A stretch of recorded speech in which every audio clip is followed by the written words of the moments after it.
প্রতিটি ঘরেই বসেছে তাঁত, সুতোয় সুতোয় বোনা হচ্ছে স্বপ্ন আর ইতিহাস। একটি আসল জামদানি শাড়ি তৈরি করতে সময় লাগে 2 থেকে 3 মাস। নিখুঁত নকশা আর অসাধারণ কারুকাজে ধৈর্যের পরীক্ষায় উত্তীর্ণ হয় একটি শাড়ি।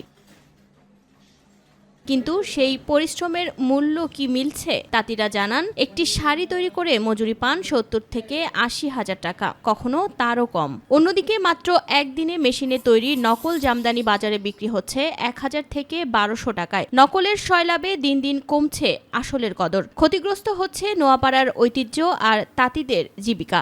আমগো শ্রম হিসাবে পরিশ্রম হিসাবে মজুরি কম, আর শাড়িটার কাজ হয় আপনার ডিজাইনের উপর নির্ভর।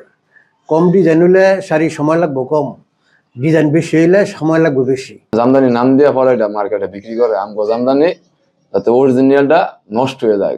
সুতা লাগে, জরি লাগে, লাইট লাগে, রেশন লাগে, দিয়ে পরে মাটি দিয়ে কাপড় আমরা আমগো ডিজাইন দিলে আমরা বিনে দিই। এই সুতা মাঝে ফলন মার কইরা তারপরে চরকির মাঝে চড়াইয়া তারপরে হাতে ঘুরাই।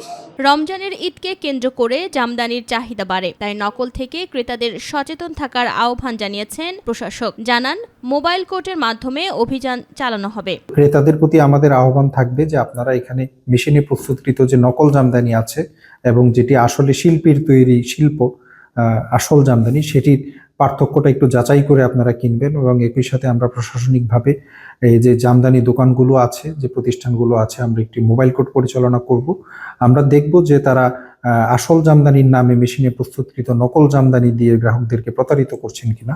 ঐতিহ্য বাঁচাতে প্রয়োজন বাজার তদারকি আর সরকারি সহায়তা, নইলে হারিয়ে যেতে পারে হাতে বোনা জামদানির সোনালী অধ্যায়। হাফিজা খানম জুথি, মাই টিভি।